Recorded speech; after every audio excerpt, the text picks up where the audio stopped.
Alors, c'est le processus d'expansion communautaire de l'extrémisme violent au Burkina Faso.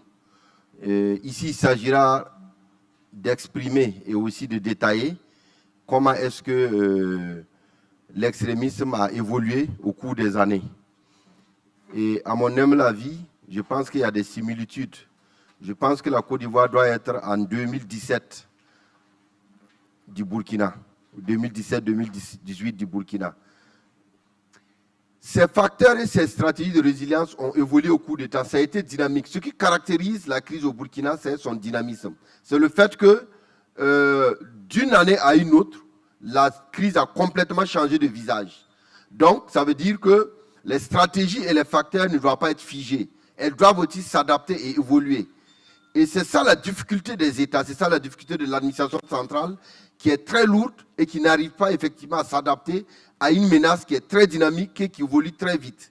Et deux fois, on a des réponses qui sont en retard de 10, 15 et 10, 25, 10 ans sur les groupes armés terroristes, malheureusement. Outil pour atteindre leurs objectifs, c'est la fibre communautaire. Alors, ils ont exacerbé les tensions communautaires. Et vous avez dû entendre parler du drame de Yirgou, où il y a eu des centaines de morts, et où l'État n'a pas assumé sa responsabilité, où l'État n'a pas joué son rôle. Et malheureusement, après cette crise, toute la région du centre-nord a complètement basculé. Donc, qu'est-ce que les groupes armés ont fait? Ils ont exacerbé une tension communautaire et ils ont laissé les communautés prendre le relais et ils ont juste récolté les fruits de ce qu'ils ont sémé. Et malheureusement, nous n'avons pas aussi compris ça.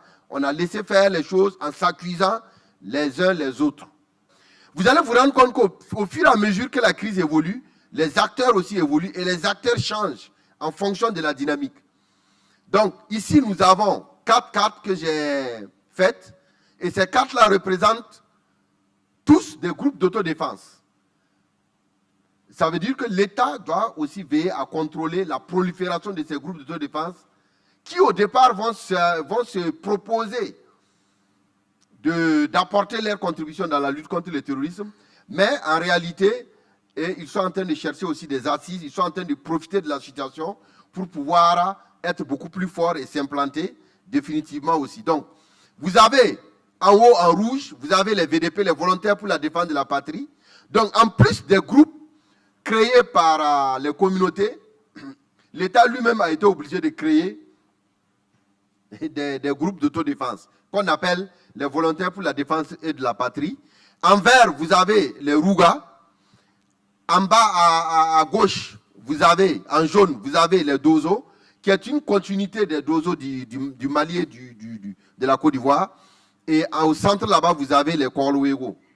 Alors, tous ces groupes ont des difficultés pour se coordonner et pourtant disent chacun participer à la lutte contre le terrorisme. Maintenant, on cherche à comprendre pourquoi. Pourquoi c'est pendant cette période. Donc, vous voyez que même la Covid a été utilisée par les groupes armés pour pouvoir s'implanter dans certaines zones. C'est de comprendre ici leur ingéniosité. Qu'est-ce qu'ils ont fait? Donc, pendant la période Covid, les États ont décidé de fermer les frontières. Les populations qui sont dans les bandes frontalières ont beaucoup été impactées. Qu'est-ce que les groupes ont fait? Ils ont cherché des couloirs et pour ces populations-là, afin que ces populations-là puissent échapper au contrôle des forces de défense et de sécurité, au contrôle, ça c'est un, mais aussi aux raquettes, aux exactions faites par les agents de sécurité aux frontières. Mais il se trouve que les groupes armés l'ont compris et ils détruisent. La première chose qu'ils détruisent lorsqu'ils veulent pénétrer une communauté, c'est la chefferie traditionnelle, qu'ils discréditent ou bien qu'ils font en sorte que les populations se rebellent contre ces chefs, qu'ils tuent ou qu'ils enlèvent. Généralement, c'est les portes d'entrée. Pourquoi? Parce qu'il n'y a que les chefs et les leaders religieux qui peuvent encore déconstruire les discours radicaux. Et une fois que ces leaders ne sont pas là, c'est plus facile pour eux de pénétrer, c'est plus facile pour eux d'atteindre les communautés. Ensuite, il y a le dialogue interreligieux. Aujourd'hui, le dialogue interreligieux qui relie toutes les religions permet effectivement d'avoir une certaine harmonie et aux religions de ne pas se contredire, aux religions de ne pas s'affronter. Malheureusement, depuis le deuxième coup d'État au Burkina, ce dialogue est en train de voler en éclats parce que l'aile radicale des religions est en train de prendre le dessus. Et malheureusement, l'aile rigoriste, si l'aile rigoriste prend le dessus, les religions vont s'entrechoquer, les religions vont finalement rentrer en confrontation. Donc, c'est un fait qu'il faut observer aussi avec beaucoup d'intérêt. Et enfin, pour terminer, on a le sentiment d'appartenance au même peuple, l'identité nationale. C'est ce qui nous reste.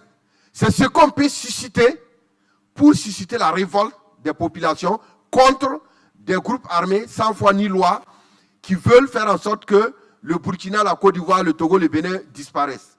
Et ce sentiment d'appartenance au même peuple doit être développé au plus haut niveau, c'est-à-dire par l'administration et aussi par les leaders, pour que nous puissions effectivement ensemble avoir un intérêt commun qui est l'intérêt supérieur de la nation.